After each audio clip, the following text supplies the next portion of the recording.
ஆச்சி மசாலா. எந்த சமையலும் ருசி தேடும் ரகசியம் 20 ரூபாய். Lion Arabian dates. இப்போ அது லயன் லயனா டே. இது தரும் ஆரோக்கியம் இயற்கையானது. லயன் லயனா பிரீமியம் டேட்ஸ். குக்கர் விசில மறந்து உணவு வீணாகி போச்சா? இனி அந்த கவலையே வேண்டாம். வழங்குகிறோம் உலகின் முதல் விசில் கவுண்டர் குக்கர், புதிய அல்ட்ரா குரோனோ.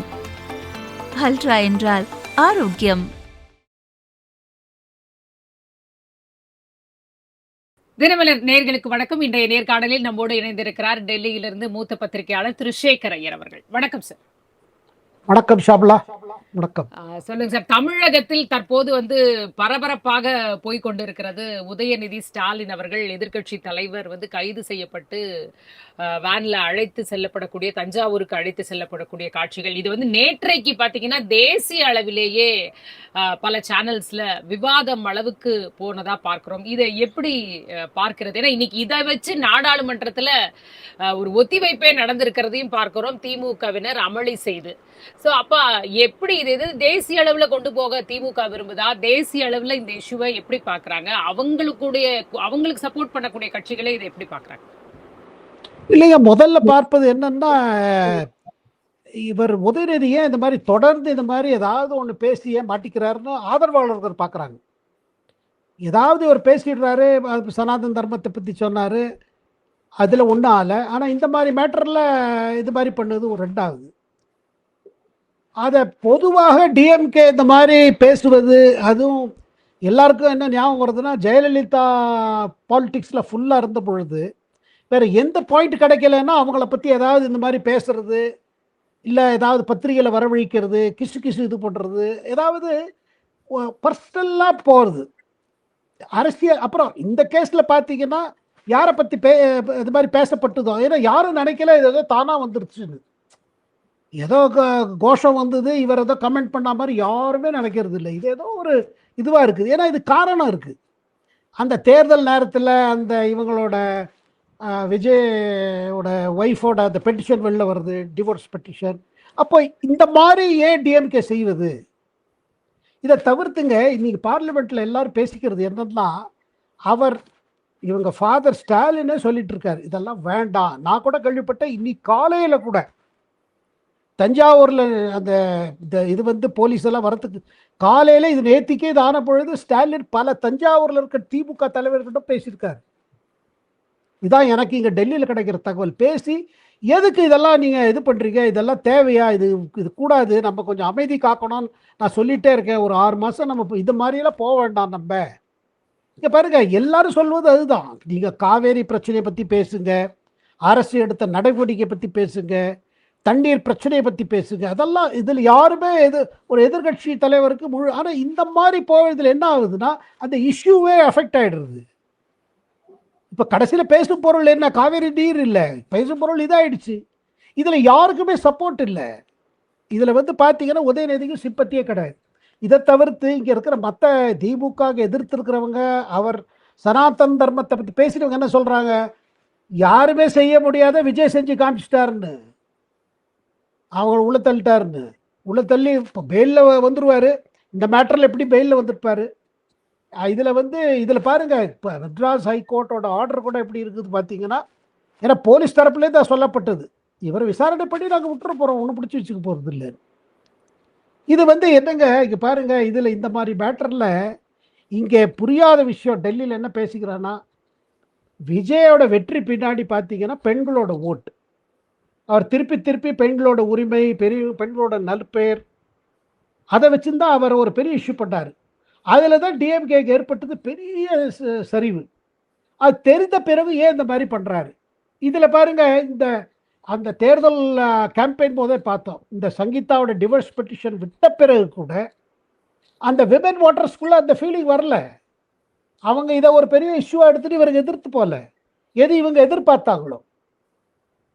அதாவது பாருங்கள், இது இன்னொரு விஷயம் என்னென்னா, உதயநிதி இப்போ தான் எதிர்கட்சி தலைவராக ஆரம்பிச்சிருக்காரு. இனிமேல் அவருக்கு ஃப்யூச்சர் லாங் ரோடு. அப்படி இருக்கும் பொழுது இந்த மாதிரி தவறுகள் செய்தேன்னா நீங்கள் உங்கள் ஃப்யூச்சரில் உங்களுக்கு நேஷ்னல் பாலிட்டிக்ஸ்லேயும் உங்களுக்கு ஒரு ரோல் இருக்கும், அது இல்லாமல் போயிடும். இல்ல அவரு வந்து நான் அந்த அர்த்தத்துல பேசல. அப்படி ஒரு பேட் டேஸ்ட்லயே பேசல. அதே மாரி யார் பேரையும் உச்சரிக்கல. இது வந்து திரிச்சு வந்து சொல்றாங்க அப்படின்ற தான் கடைசியா அவரு வந்து வேன்ல ஏறும்போது கூட அவர் சொல்றாரு. எதா இருந்தாலும் நாங்க சட்டப்படி பார்த்துப்போம். இதோட என்ன விளைவுகளா இருந்தாலும் நான் ஃபேஸ் பண்ணிப்பேன் அப்படின்னு தான் சொல்றாரு. இல்லைங்க, அது அவர் சொல்லலாம் அப்படி. ஆனா வீடியோவை நாடு முழுவதும் நேற்று இரவுலேருந்து இன்று காலை வரை எல்லாரும் பார்த்துட்டாங்க. அதுல பார்த்த பிறகு என்ன தோணுது? இந்த கோஷம் த்ரிஷான்னு கோஷம் ஏன் எழும்பிச்சு? இப்போ போலீஸ் இப்போ விசாரணை என்ன நடந்துட்டு இருக்கு? டெல்லிக்கு வர தகவல் என்னன்னா, இதுல ஏதாவது கான்ஸ்பிரசி இருக்கான. கான்ஸ்பிரசினா என்ன? இது யாராவது 40 பேர் இந்த மாதிரி கோஷம் போடுங்க, அவர் அந்த மாதிரி சொல்லுவார். இது என்ன ஒரு ப்ரிப்பேர்டு ஸ்கிரிப்டான்னு யோசிக்கிறாங்க போலீஸ். இப்போ அதுதான் அவங்க தேடிட்டு இருக்காங்க. இதை ஒன்று கிளியர் ஷாமலா, இது வந்து பாருங்க, எந்த தேசிய தலைவர்களும் இதை சப்போர்ட் பண்ண மாட்டாங்க. அண்ட் சோனியா காந்தி போல தலைவர்கள் அவங்களுக்கெல்லாம் இது பிடிக்கவே பிடிக்காது. அண்ட் ஆல்ரெடி இவர் இந்த மாதிரி ஒரு லூஸ் டங்குன்னு ஒரு இம்ப்ரெஷன் இருக்குது. இது பாருங்க, இவரோட மார்க் என்ன நேஷனல் சீன்ல? உதயநிதி பத்தி இங்கே யாரை வேணா கேளுங்க, நேஷனல் லெவலில் அவர் வாட் இஸ் திஸ் இதுன்னா ஒன்றும் இல்லை. அவர் தானே சனாதன் தர்மத்தை பத்தி ஏதோ உளறிட்டு அவராரும் கேட்குறாங்க. பாருங்க, நீங்க ஆரம்பிக்கிறீங்க இல்ல, பாரு, உதயநிதியே யோசிக்க வேண்டியது. You are just starting. உங்க பொலிட்டிக்கல் கேரியர் இதுவரை ஃபேமிலினால ஆயிடுச்சு. உங்களுக்கு ஃபாதர் உங்களை உட்காந்து வச்சா டெபுட்டி சிஎம்மா. இப்போ now you are leader of the opposition. இது உங்க மார்க் பண்ண வேண்டிய நேரம். நீங்க நல்லா பண்ணுங்களேன். அப்புறம் இப்ப பாருங்க, எல்லாமே வீடியோல கேப்சர் ஆகுது Shamla. You cannot miss reporting ஆச்சு, தப்பாச்சு, அதெல்லாம் எந்த தலைவரும் ஒன்றும் சொல்ல முடியாது. அண்ட் வார்த்தைகளுக்கு அதுக்கு இம்பாக்ட் இருக்கு, அதுக்கு கான்சிக்வன்சஸ் இருக்கு. இவர் கீழே கோஷம் வருது, இவர் ஒரு புன்சிரிப்பு செய்வது, அப்ப எங்கேயோ ஒரு இடத்துல இது என்ன ஆர்கெஸ்ட்ரேட்டடா இல்ல யாராவது சொல்லி இது அண்ட் திருப்பி நீங்க என்ன ஒன்று காமிக்க விரும்புங்க? விஜய் மீது உங்க மேல எந்த ஆயுதமே இல்லை, த்ரிஷா தான் உங்க ஆயுதமா? அந்த மாதிரி ஆயுதத்தை வச்சுட்டு என்ன அரசியல் இது? இது திருப்பி வருது. எந்த த்ரிஷா அரசியல்ல கிடையாது. அரசியல்ல எந்த ரோலும் இல்லை அவங்களுக்கு. அவங்க இப்போ நீங்க ஜெயலலிதா எம்ஜிஆர் சொன்னாங்க, அவங்க கட்சிக்குள்ள கொண்டு வந்தாங்க, அவங்க ப்ராபகண்டா செக்ரட்டரியா இருந்தாங்க, மேலவைக்கு அனுப்பப்பட்டாங்க. She was part of politics. இங்க Trisha is not part of politics. அரசியல் இல்லையே. அவங்க இல்லாதவங்களை வச்சுட்டு ஏன் நீங்க பண்றீங்க? அதாவது இதுல இருந்து என்ன புரியுறதுன்னா, மக்களுக்கு ஏதோ ஒரு பழைய கசப்பு இருக்குது இவங்களுக்கு ரிலேட்டட் டு த திரை உலகம். அந்த பழைய கசப்போ இல்லை பழைய போட்டியோ இல்லை பழைய சில உறவுகளோட இதுவோ விளைவோ தெரியல. அதனால்தான் இந்த மாதிரி நீங்க உங்க தரப்புல இந்த மாதிரி ஆயிட்டே இருக்குது. இதுல பாருங்க, இதனால விஜய்க்கு ஒன்று நஷ்டம் ஆகுது. விஜய் எடுத்த நடவடிக்கையை எல்லாரும் வெல்கம் பண்ணுவாங்க.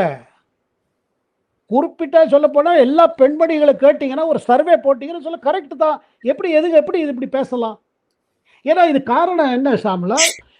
இதை வந்து பெண்கள் தமிழ்நாடு மற்றும் எங்குமே பார்த்தீங்கன்னா இந்த மாதிரி பேச்சுக்கு ஒரு விக்டிமா இருக்காங்க. எங்க பார்த்தாலும் ஏதாவது ஒன்று பேசுறது இந்த மாதிரி.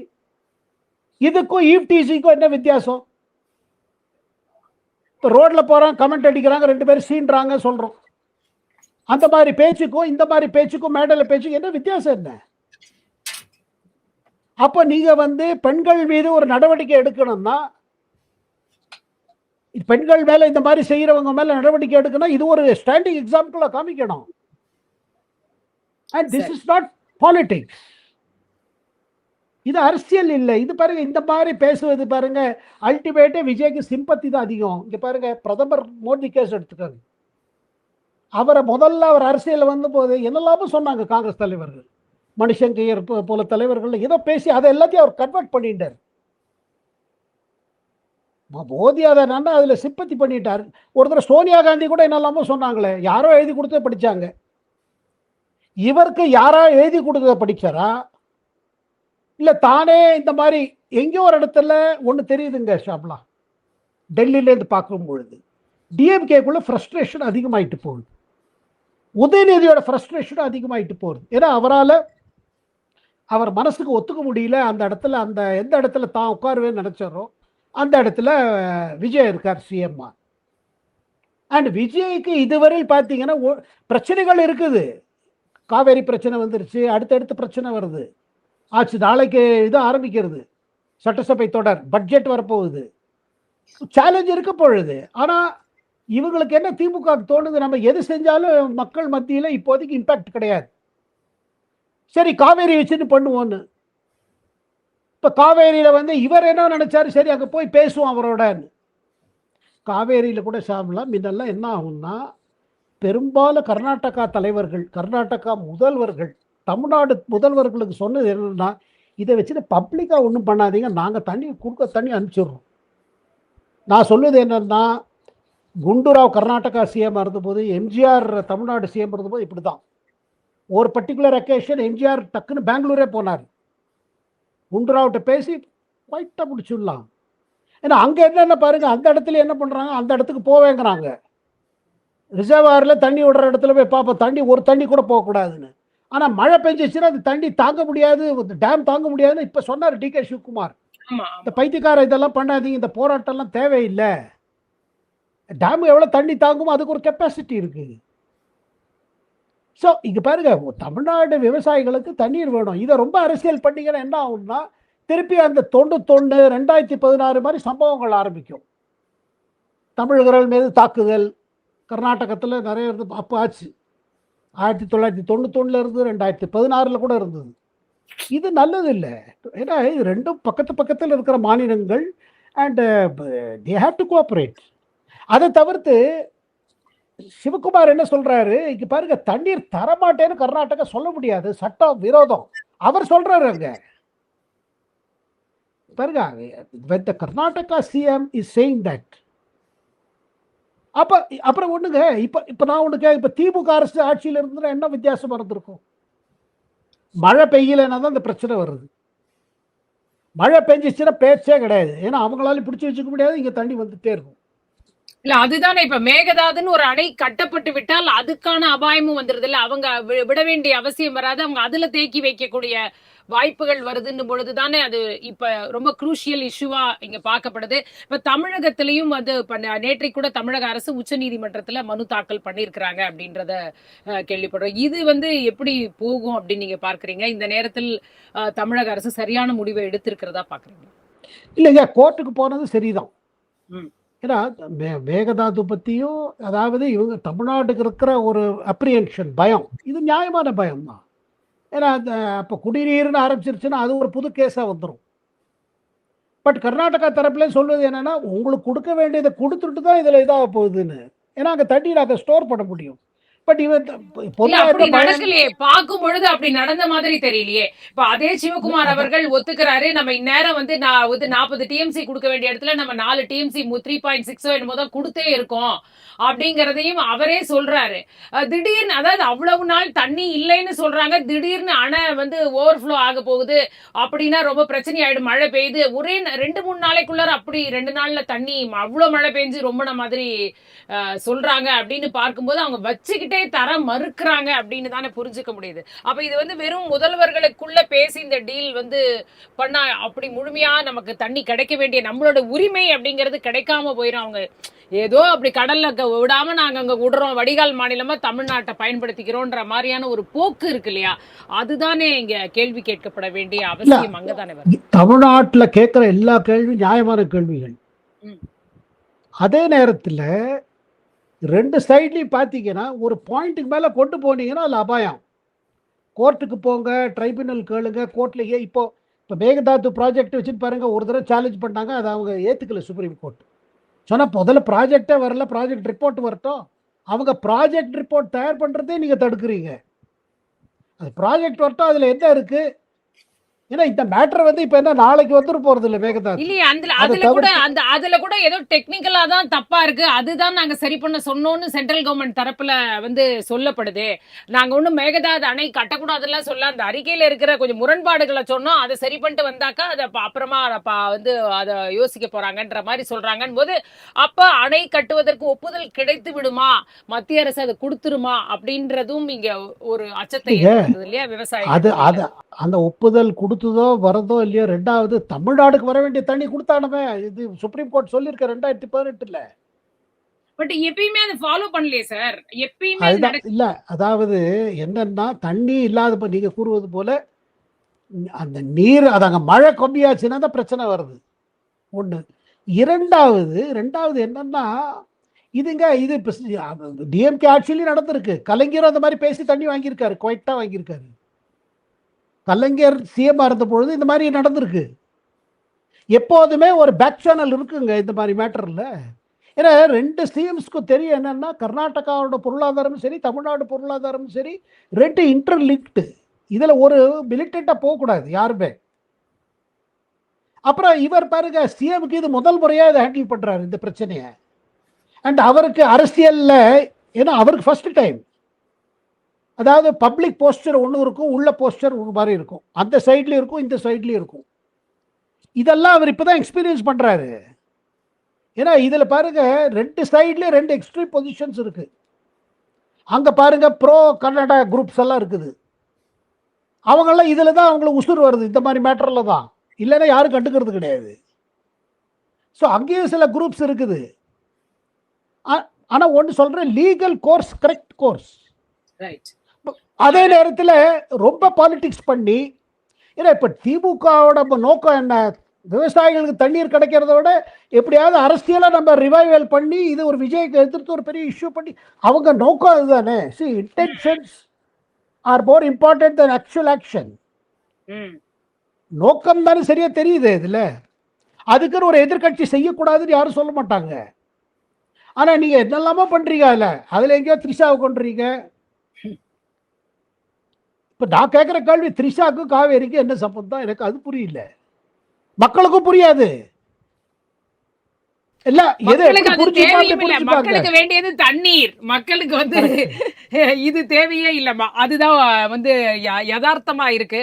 அதே நேரத்துல அந்த எதிர்கட்சி, தமிழக எதிர்கட்சி தலைவரை தாண்டி நம்ம வந்து நம்ம எதிர்கட்சி, லோக்சபா எதிர்கட்சி தலைவருக்கு நம்ம வந்தோம் அப்படின்னாக்கா, அவர் வந்து தமிழகத்துக்கு வரார், ஆனா விஜயை சந்திக்காமலே சென்று விடுகிறார். அப்படின்னும் போது அங்கேயே பல கேள்விகள் வைக்கப்படுகிறது. என்ன நடக்குது, கூட்டணிக்குள்ளேயே ஏதாவது ப்ராப்ளமா, இல்ல இண்டி கூட்டணிக்குள்ள தாவேகா சேர மறுக்கிறதா, என்னமோ பிரச்சனை நடக்குது. ஒருவேளை அமைச்சர்களை வந்து ஷஃபில் பண்ண போறாரு, 4-5 அமைச்சர்களை மாற்ற போறாருன்னு சொல்றாங்களே, அதுல காங்கிரஸ் அமைச்சரும் இருக்காரா? அதே நேரத்துல அரசு வழக்கறிஞர்கள் நியமனத்திலையும் கொஞ்சம் கூட்டணி கட்சிகள்லாம் டிசப்பாயிண்டட்னு சொல்றாங்க. அவங்களுக்கெல்லாம் கொஞ்சம் எதிர்பார்த்தது கிடைக்கல, நிறைய பேர் கிடைக்கல வழக்கறிஞர் போஸ்ட்ங்கிறாங்க. சோ அப்ப அப்படியெல்லாம் ஒரு சிக்கலா, என்ன நடந்தது, ஏன் இவர்கள் 2 பேரும் சந்திக்கல அப்படின்ற தொடர் கேள்வி இங்க வைக்கப்படுது. இல்லை கரெக்டுங்க. நீங்கள் சொல்லுவது இப்போ பாருங்க, விஜய் பொறுத்த முறையில் அவர் வந்து ஒரு ராஜ்யசபாவே கொடுத்துட்டார். ஒரு ராஜ்யசபா சீட்டு எங்கே ஒரு டிவிக்கே பார்லிமெண்ட்டுக்கு போயிருக்க முடியுமோ ஒரு தலைவர், அதை விட்டுட்டார். காரணம் என்னன்னா, இப்போதைக்கு அவர் நேஷனல் பாலிடிக்ஸில் ஒன்றும், இப்போதைக்கு டிவிக்கேக்கு என்ன ரோல், சரி அவங்க சீட்டை எடுத்துக்கிட்டான்னு கொடுத்தார். அதில் ராகுல் காந்தி குஷியாக இருக்காரு. இப்போ என்ன நீங்கள் சொன்னீங்களோ அதெல்லாம் எதுவுமே விஜய் ராகுல் காந்தி உறவை பாதிக்காது. நம்பர் 1. நம்பர் 2, ராகுல் காந்தி செலக்ட் பண்ண தலைவர்கள் தான் இப்போ காங்கிரஸ் நாமினியாக வந்தாங்க, அமைச்சர் ஆயிருக்காங்க. அதில் குறிப்பிட்ட ஒரு அமைச்சர் மீது சில புகார்கள் வந்திருக்கு. தேர்ந்தெடுத்தது காங்கிரஸ் தலைமை. இப்போ என்ன புகார் வருதுன்னா, இல்லை நீங்கள் தேர்ந்தெடுத்ததில் ஒருத்தர் வந்து சரியில்லை, அவர் மேலே பல புகார்கள் இருந்தது, எப்படி இந்த பேர் வந்தது. அவரை ஆதரித்த சில தலைவர்கள், ப. சிதம்பரம் தலைவர்கள் கூட இப்போ ஒப்பீனியன் மாற்றிட்டாங்க. இல்லை அது அவர் சரியில்லை, அவர் எடுத்துருங்க. நான் பேர் சொல்ல விரும்பல, இந்த மாதிரி பேசப்படுது. அவர் சரியில்லை, அவர் மேலே கம்ப்ளைண்ட்ஸ் இருக்குது, கொஞ்சம் இர்ரெகுலாரிட்டிஸ் எல்லாம் ரொம்ப ஜாஸ்தி, அவருக்கு இமேஜ் சரியில்லை. ஆனால் நீங்கள் அனுப்பிச்ச பேரை தான் ராகுல் காந்தி எடுத்து செலக்ட் பண்ணி இங்கே அனுப்பிச்சாரு. இல்ல, ராகுல் காந்தி இங்க வரும்பொழுதும் என்ன சொல்லிட்டாருன்னா, இந்த உட்கட்சி பூசல் வந்து இங்க இருக்கு, இதனாலதான் நம்மளால இது வந்து இங்க நினைச்ச அளவுக்கு இங்க தமிழகத்துல நம்ம முன்னேற முடியல அப்படின்லாம் சொல்றாரு. அப்ப அங்க நார்த் இந்தியாக்குள்ள எந்த உட்கட்சி பூசல்லாம் இல்லையா காங்கிரஸ்ல? தமிழ்நாட்டுல மட்டும்தான் இருக்கா? இல்ல அதை இப்ப இங்க இவ்வளவு நாளா பேசாத அவர் இப்ப அதை பேசுறதுக்கான காரணமா என்னன்னு பாக்குறீங்க நீங்க? இல்லைங்க, தமிழ்நாடு காங்கிரஸ் கமிட்டி எனக்கு தெரிஞ்சதுலேருந்து சொல்றேதான். ஆர் வெங்கட்ராமன் காலத்திலே, அதுக்கு முந்தைய காலத்திலேருந்து பார்த்தீங்கன்னா இந்த மாதிரி தான். ஒரே சத்தியமூர்த்தி பவன் வந்து விட்னஸ் டு செவரல் சச். இது அடிதடி நடக்காத நாட்கள் ரொம்ப கம்மி, கோஷ்டி பூசல் ரொம்ப அதிகம். அது எப்போதுமே அது என்ன ஒரு 30-40 வருஷமா அப்படித்தான் இருக்குது. ஒன்று. 2வது, இதை சோனியா காந்தியும் நோட் பண்ணாங்க. 23ல் சோனியா காந்தி சென்னை வந்து இந்த தலைவர்களை சந்தித்த போதும் சொன்னாங்க, ஒரு ஆக்டிவிட்டி கிடையாது கிரவுண்டில், வெறும் சீட் அதிகமாக கேட்டுட்டு இருக்கீங்கன்னு அப்போ சொல்லிட்டு போனாங்க. அதை தவிர்த்துங்க இன்னொரு மேட்டர் நீங்கள் சரியா இது பண்ணல. இப்போ திமுகவுக்கும் காங்கிரஸுக்கு நடுவில் ராகுல் காந்தி கமெண்ட்டை வச்சுட்டு வந்தது, யார் யாருக்கு துரோகம் செஞ்சாது, யார் எட்டப்பன் யாருக்கு நச்சு துரோகம் பாம்பு, செய்யறாது. எட்டப்பன் நச்சு பாம்புலாம் ஒரே ஒவ்வொன்று துரோகி ஒரே கொஸ்டின். தயாநிதி மாறன் அவர்கள் வரிசையா போட்டு துரோகம் துரோகம் துரோகம் போட்டு பயங்கரமா ஒரு பெரிய போஸ்ட் எல்லாம் போட்டிருந்தாரு. பார்த்தேன், நான் அதையும் பார்த்தேன். அது அடுத்ததா வரதா இருந்தேன். சரி சொல்லுங்க, எப்படி போகுது இது? இது வந்து இல்ல அதாவது டீலிமிட்டேஷன் பில்லுக்கு ஓகே ஆயிடுச்சா அப்படின்ற ஒரு கேள்வி நமக்கு வருது. அதுதான், அதை சொல்லுங்க முதல்ல. அது அப்படி ஒரு அக்ரிமெண்ட், அப்படி ஒரு இல்லைங்க, deal. அது இப்போ டீலிமிட்டேஷன் மேட்டர் கொஞ்சம் பின்னாடி ஆயிடுச்சு. ஏன்னா பிஜேபிக்கு புது புது பிரச்சனை வந்துருச்சு. ம், ம், இப்போ நேற்றுக்கு வந்த இடைக்கால தேர்தலோட ரிசல்ட்ஸ், ம். அது பாங்கிப்பூர் பட்னா Yes. சிட்டிக்குள்ள இருக்குது எஸ், நிதின் நபீன் அவர்களுடைய சீட்டு. தொகுதி. அவர் ராஜ்யசபாக்கு வந்தாரு தேசிய தலைவர் ஆன பிறகு. அந்த இடத்துல பாத்தீங்கன்னா பிரசாந்த் கிஷோர் ஜெயிச்சிருக்காரு. அது என்ன சிக்னலை கொடுக்கறதா நீங்க நினைக்கிறீங்க? ஏன்னா பீகார்ல ஹோல்ட இழந்துச்சா பிஜேபி? எப்படி புரிஞ்சுக்கலாம்? இல்ல அப்படி சொல்ல முடியாது. பிரசாந்த் என்ன பாருங்க, பிரசாந்த் கிஷோர் இப்ப நடந்த தேர்தல்ல எத்தனை பேர் டெபாசிட் போச்சு? 238 பேரை போட்டாரு, 236 பேருக்கு டெபாசிட் போச்சு. அதை தவிர்த்து இந்த இடத்துல பாருங்க, எதிர்கட்சி வந்து கீழே போயிடுச்சு. எதிர்கட்சிக்கு டெபாசிட் போயிடுச்சு. அதாவது தேஜஸ்வி யாதவ் கட்சியிலேருந்து நின்ன கேண்டிடேட் போயிடுது. ஒன்று, அந்த கான்ஸ்டுவன்சி இருக்கு பார்த்தீங்களா பங்கிப், அந்த கான்ஸ்டுவன்சி வந்து ஜென்ரல் கான்ஸ்டுவன்சி. பெரும்பாலும் பார்த்தீங்கன்னா அங்கே அதாவது எப்படி போடலாம், அதை வந்து நான் ரிசர்வ்டு கேட்டகரிஸ் அங்கே அதிகம். பட்னா தொகுதியிலையும் சரி, அங்கேயும் சரி, எப்போதுமே பார்த்தீங்கன்னா காயஸ்து தான் அங்கே வின் பண்ணுவாங்க. அவங்க நான் ரிசர்வ்டு கேட்டகரி. அந்த மாதிரி இடத்துல பிரசாந்த் கிஷோர் காயஸ்து இல்லை. பிரசாந்த் கிஷோர் பிராமணரும் இல்லை. பிரசாந்த் கிஷோர் பூமியாருங்கிற ஒரு கம்யூனிட்டி. பூமியாருங்கிற கம்யூனிட்டி தங்களை அவங்க பிராமணர்கள்னு சொல்லிப்பாங்க. அதாவது விவசாயம் செய்கிற பிராமணர்கள். இந்த மாதிரி கம்யூனிட்டி பார்த்தீங்கன்னா உத்தரப்பிரதேசத்தில் தியாகிங்கிற கம்யூனிட்டி அப்படிதான். They are Brahmins who are tilling land அப்படின்னு சொல்லிப்பாங்க. இந்த இடத்துல என்ன இருக்கு பார்த்தீங்கன்னா, ஒரு பெரிய ஒரு இது மாற்றம் வந்துட்டு இருக்கு. என்னன்னா, நான் ரிசர்வ்டு கேட்டகரி ஓட்டர்ஸ் இருக்கா பாருங்க ஆஃப் பிஜேபி, அவங்க கொஞ்ச நாளாவே ரொம்ப அதிருப்தியா இருக்காங்க பிரதமரோட பிஜேபியோட பாலிசியில. என்னன்னா, ரொம்ப ஓபிசி பாலிடிக்ஸ் நடக்குது. இந்த யூஜிசி கைட்லைன்ஸ் ஒன்று வந்தது பாருங்க, அதை தவிர்த்துங்க இப்ப இந்த காக்ரோச் பார்ட்டி ஒன்று நடந்து பாருங்க, அது ஒரு கதம்ப ப்ரொடெஸ்ட். அது ஏன்னா அங்க அந்த இடத்துல ப்ரொடெஸ்ட் பண்றவங்க இந்த ரிசர்வேஷனுக்கு அகேன்ஸ்ட் இருந்தாங்க. ஆமா ஆமா, அதையும் எழுப்புனாங்க 2-3 பேர். அது ஒரு ஒரு ஒரு கதம்பாங்க. யார் எதுக்காக எல்லா ப்ரொடெஸ்டும் ஒன்னா நடக்குது அங்க. இது ஒண்ணுங்க. மூணாவது விஷயம், பெரிய விஷயம் ஷாம்லா, என்னன்னா பிஜேபிக்குள்ள என்ன வந்திருக்குன்னா, பிரதமர் வந்து ஒரு 4th ஜெனரேஷனை கொண்டு வரணும்னு பாக்குறாரு. 5th generation. நீங்க 2-3 இதை ஜெனரேஷனை ஜம்ப் பண்ணி ஆளை எடுத்தீங்க வச்சுக்கோங்க, அவங்க எல்லாம் அப்செட்டா இருக்காங்க. இப்போ இவர் வந்து அந்த தொகுதியில் 95லேருந்து இருக்காரு. பிஜேபி 95லேருந்து இருக்கு. இவர் தகப்பனார் இருந்தார் நிதின் நபீனோட, அதுக்கப்புறம் இவர் இருக்கார். இவர் 2005லேருந்து இருக்காரு. அவர் அப்பா இது தகப்பனார் மறைவுக்கு பிறகு. அப்படி இருக்கும்பொழுது அந்த இடம் பார்த்தீங்கன்னா இவரோட கான்ஸ்டிடுவன்சி. முதல்ல இவர் சொல்லி ஒரு கேண்டிடேட் போட்டாங்க. அந்த கேண்டிடேட் வந்து இல்லை, அப்புறம் சரியில்லை, ஃபீட்பேக் சரியில்லை, இவர் ஜம்முலேருந்து அவசரமாக வந்து கேண்டிடேட் மாற்றினாங்க. அதில் கேண்டிடேட் பார்த்தபோது என்ன ஆச்சு, பிஜேபி ஒர்க்கர்ஸ்குள்ள பயங்கர டிவைட். அண்ட் இந்த புதுசாக போட்டவருக்கு சப்போர்ட் இல்லை. ஏன்னா யாரை நாத்தினாங்களோ அவங்க கோஆப்ரேட் பண்ண மாட்டாங்க. ஸோ ஒரு படியில் என்னன்னா, மோடி அமித்ஷா ஒரு முடிவு எடுத்தாச்சுன்னா அது கரெக்டாக இருக்கும் அப்படின்னு எல்லாரும் ஒத்துழைப்பாங்க முன்ன. இப்போ அது ஆக மாட்டேங்கிறது. அதே மாதிரி இப்போ மத்திய பிரதேசில் இடைக்கால தேர்தல் பாருங்க, அந்த இடத்துல 2023 நரோத்தம் மிஸ்ரான்னு ஒரு சீனியர் பிஜேபி லீடர், அவர் அந்த இடத்துல தோத்து போயிட்டார். அப்புறம் இந்த பை எலெக்ஷன் ஏன் வந்து தத்தியாலன்னா, காங்கிரஸோட எம்பி வந்து ராஜேந்திரங்கிறவர் வந்து அவர் வந்து டிஸ்குவாலிஃபை ஆயிட்டார். அதனால அந்த இடைக்கால தேர்தல் வருது. அந்த இடத்துல நரோத்தம் மிஸ்ரா ரொம்ப இஷ்டப்பட்டார் தான் இருக்கணும், அவருக்கு கொடுக்கல டிக்கெட். ஸோ அவரோட ஆதரவாளர் எல்லாம் கம்ப்ளீட் அகேன்ஸ்ட்.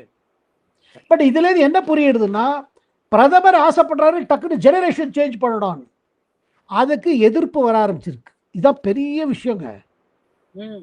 அதாவது போக அப்படி மோடியும் சரி அமித்ஷாவும் சரி கட்சிக்காரர்களோட சம்பந்தம் இல்லாமல் இல்லை கட்சிக்காரர்களோட ஒப்புதல் இல்லாமல் பெரிய மாற்றங்கள் கொண்டு வந்து யாராவது புதிய தலைவரை கொண்டு வந்து உட்காந்து வச்சாங்கன்னா இந்த மாதிரி நடுவில் பெரிய பிரச்சனைகள் வரும்.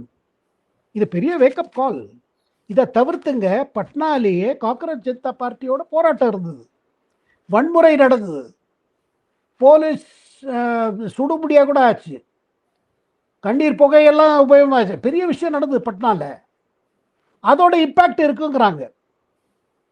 அதை தவிர்த்து ஒரு மெசேஜ். அப்புறம் இப்போ பாருங்க, அங்கே சிஎம் இது இன்னொரு விஷயம் மோஸ்ட் இம்பார்ட்டன்ட்.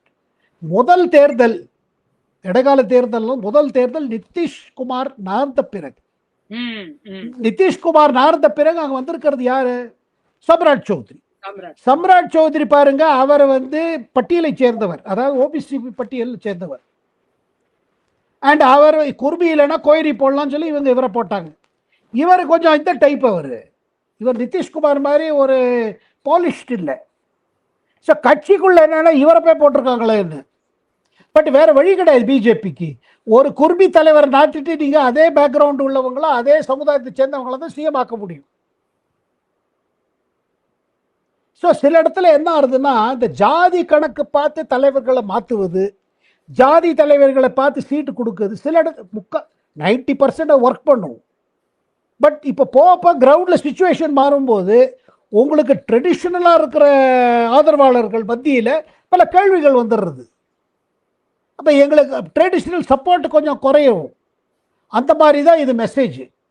இது மெசேஜ் பார்த்தீங்கன்னா, ஏன்னா பிரசாந்த் கிஷோர் என்ன சொல்றாரு பாருங்க, தன் வெற்றியை பெரிய வெற்றியை சொல்றது இல்லை. அவர் தனக்கு ரிவைவல் ஆனால் தனக்கு தான் ஜெயிச்சிட்டாரு. பட் அதே நேரத்தில் அவர் சொல்றாரு, இது மெசேஜ் வந்து பிஜேபிக்கு அவங்க சிஎம் சம்ராட் சௌத்ரிக்கு எதிர்த்து தான் இந்த மெசேஜ் அப்படிங்கிறாரு. அவர் தான் பெருசா சாதிச்சுட்ட மாதிரியோ இல்ல ஓவர் நைட் ஆப்போசிஷன் ஆட்சிக்கு வரா மாதிரி சொல்லல. அவரு வந்து ஒரு கொடைச்சலா மாறுவாரா? இப்ப பீகார்ல இருக்கக்கூடிய அந்த கவர்மெண்டோட செயல்பாடுகள் எல்லாம் இப்ப உள்ள போய் பார்த்து ஒரு கொடைச்சல் கொடுக்கற மாதிரி இருப்பாரு அரசுக்கு. எப்படி இருக்கும் அவருடைய செயல்பாடுகள் நினைக்கிறீங்க? இல்லைங்க, அவரோட அப்ரோச் பார்த்தீங்கன்னா, அவருக்கு பிரச்சனை பிஜேபியோட இல்லை. ஏன்னா அவர் கட்சி கம்ப்ளீட்டாக காலியாச்சு. அது போன தடவை அசம்பிளி தேர்தலில் நவம்பர் மாதத்தில் நடந்தது, அவரே நிற்கலை, அவரை பின்வாங்கிட்டார். அதனால் கட்சி கம்ப்ளீட்டாக போயிடுச்சு. அந்த கட்சியில் இருக்கிற பல பேர் பிஜேபிக்கு வந்துட்டாங்க. அவரோட ஜன் சுராஜ் கட்சி பல தலைவர்கள் அவங்கள பிஜேபிக்கு வந்துட்டாங்க. இவரோட அப்ரோச் என்ன இருக்குன்னா, அவர் திருப்பி என்ன பிஆர் இஷ்யூஸ் பிஆருக்குள்ள பிரச்சனைகள் அப்படின்னு ஒரு காமனை கொண்டு போவார். ஏன்னா அவரோட சொந்த ஜாதியும் அவருக்கு அந்த பிஆர்ல இருக்கிற ஜாதி அரசியல் செட் ஆகாது. ஏன்னா அவர் பட்டியலை சேர்ந்தவர் இல்லை. He is not a OBC, he is a Bhumihar. பூமியாருக்கு ரிசர்வேஷன் கிடையாது. So OBC versus Bhumihar, OBC versus Thakur, OBC versus Kayasth அப்படி வரும்பொழுது அவரோட ஜாதி அவருக்கு அவரோட அரசியலுக்கு அது ஒரு தடங்கல் தான். இதே அவர் ஓபிசி லீடரா இருந்தார் வச்சுக்கோங்க, இதெல்லாம் இப்ப நீங்க சொல்ற கேள்வி எல்லாம் வேற விதமா இருக்கும்.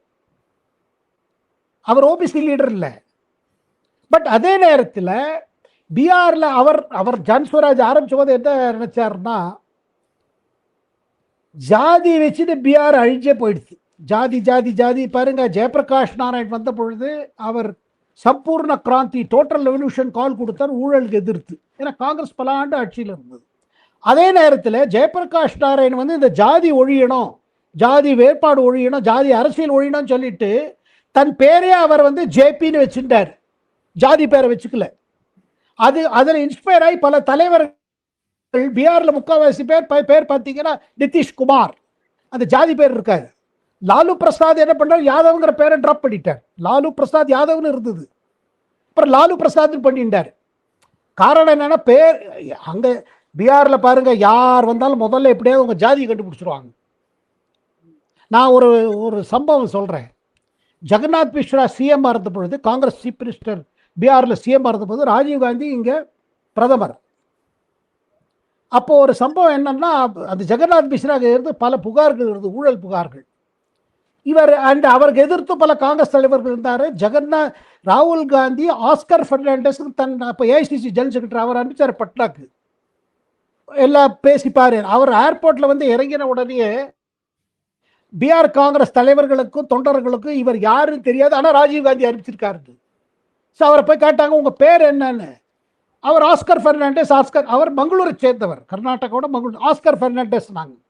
இவங்க அவர்கிட்ட சொல்கிறாங்க, ஏன்னா அவங்களுக்கு புரியல ஆஸ்கர் பெர்னாண்டஸ் ஜாதி எப்படி கண்டுபிடிக்கிறது. ஏன்னா அவங்களுக்கு என்னன்னா அவர் எந்த ஜாதியோ அந்த ஜாதிக்காரரை இவர் ஆதரவு கொடுப்பாரு. அதனால அவங்க அவர் ஏர்போர்ட்லேயே கேட்குறாங்க மாலை போட்டுட்டு, சார் உங்கள் பேர் என்ன சொல்லுங்க சார்ன்னு. அவர் புரிஞ்ச ஹிந்தியில் அவர் சொல்கிறாரு ஆஸ்கர் பெர்னாண்டஸ். ஆஸ்கர் அவங்க இங்கிலீஷில் சொல்லாதீங்க ஹிந்தியில் சொல்லுங்கிறாங்க. இது உண்மையான நடந்த சம்பவம். இது ஆஸ்கர் பெர்னாண்டஸ் சொல்லியிருக்காரு நம்மகிட்ட. எதுக்கு சொல்ல வரேன்னா, என்னதான் இருந்தாலும் பீகார்ல ஜாதி அரசியல் ரொம்ப ஸ்ட்ராங். ஸோ அதனால பிரசாந்த் கிஷோர் தனியாக மாற்ற முடியாது. ஆனால் அதே நேரத்தில் பல இளைஞர்கள் எல்லா ஜாதியிலையும் எல்லா சமுதாயத்தில் இருக்கிறவங்க என்ன நினைக்கிறாங்க, இது டூ மச் ஆயிடுதுன்னு. இப்போ பாருங்க, ஆர்ஜேடினா வெறும் யாதவ் பாலிடிக்ஸ், அதை கூட சிறுபான்மையர் முஸ்லீம் சேர்த்துப்பாங்க. இந்த இடத்துல இப்போ பிஜேபினா ஓபிசி பாலிடிக்ஸ். அதே மாதிரி பட்டியலில் இல்லாதவங்க அவங்களும் பிஜேபியில் இருக்காங்க, but their small number. So அதனால அந்த பாலிடிக்ஸை பார்த்துட்டு பல இளைஞர்கள் சொல்ல இதுலேருந்து வெளியில் வரணும் நம்ம. அந்த இதுக்கு குரல் கொடுக்குறார் பிரசாந்த் கிஷோர். தட் பீகாரோட ஃபியூச்சரை பற்றி இனிமேல் வேற விதமாக யோசிக்கணும், பல பிரச்சனைகளை தீர்வு வேற மாதிரி காணணும், இது கண்டறியணும் அப்படின்னு அவர் அந்த குரலுக்கு கொஞ்சம் ட்ராக்ஷன் இருந்தது. ஆனால் தேர்தலில் அது ரிசல்ட் கொடுக்கல. பட் பெரிய மெசேஜ் பிஜேபிக்கு போகுதுங்க. சரி சரி அக்கா, நீங்க கடைசியா அந்த காங்கிரஸ் டிஎம்கே பிரச்சனை சொல்ல வந்தீங்க. அதுக்குள்ள நம்ம நிறைய மாறிட்டோம். எட்டப்பர் நச்சு பாம்புலாம் அதோட பேஸ் வந்து என்ன அப்படின்னு நீங்க பாக்குறீங்க? அந்த சண்டையை எப்படி பார்க்குறீங்க? இல்லைங்க, அதாவது சோனியா காந்தி விரும்புவது என்னன்னா, திமுகவை ரொம்ப ஆண்டகனைஸ் பண்ணிக்க வேண்டாம், 2029 நமக்கு தேவைப்படும் அப்படிங்கிறது அவங்க லைன். அதை ராகுல் காந்தி முழுமையாக ஏற்றுக்கிறது இல்லை. அவருக்கு என்ன தோணுது, திமுக எப்போ உறவு முறிச்சிருக்கணும், அப்புறம் நம்மளை பைபாஸ் பண்ணிட்டு ஒரு அலையன்ஸ் பண்ணாங்க, சீட் இது பண்ணாங்க. அதுக்கு பிறகு ஒரு கசப்பு இருக்குது, நல்ல கசப்பு. இது எப்படி திமுக தலைவர்கள் மத்தியில் ராகுல் காந்தி வச்சுட்டு ரொம்ப ஒரு இது இருக்குதோ, ஒரு கசப்பு இருக்குதோ, கோபம் இருக்குது, அதே மாதிரி ராகுல் காந்தி மனசுலையும் திமுக மேலே ஒரு நல்ல இது இல்லை. அப்புறம் இவங்க தனியாக லெட்டர் எழுதி கொடுத்தது சபாநாயகருக்கு, லோக்சபா சபாநாயகருக்கு. அப்புறம் இந்த பேச்சு வருது டீலிமிட்டேஷனில், இப்போ வேற ஸ்டாண்ட் எடுக்கிறாங்க. அதெல்லாம் சேர்ந்து இப்போ வேற ஒரு கட்டத்துக்கு போயிடுச்சுன்னு பார்க்கலாமா? இனி வந்து சேருமான்ற கேள்விக்கே இடமில்லாத இப்போ அந்த ரெண்டு கட்சிகளும் போயிட்டுறதா பார்க்கலாமா? பார்த்தா அப்படிதான் இருக்குதுங்க. அதே நேரத்தில் திமுக பாஜக ஒன்றா வராது. அதாவது உடனே இவங்களுக்குள்ள வராது. என்டிஏ அதாவது இனிமே இஷ்யூ பேஸ்ட் அப்ரோச், அது திமுக பல பேர் சொல்லிட்டாங்களே. கண்டிப்பா நம்ம பார்ப்போம் எந்த அளவுக்கு இஷ்யூ பேஸ்டா இவங்க திமுக முடிவெடுக்க போறாங்க அப்படிங்கிறது. டீலிமிட்டேஷன் பில் வரும்போது நமக்கு ஒரு பெரிய கிளாரிட்டியே கிடைக்கும் அப்படின்னு நம்புறேன். வந்து பல தகவல்களுக்கு உங்களுக்கு மிக்க நன்றி சார்.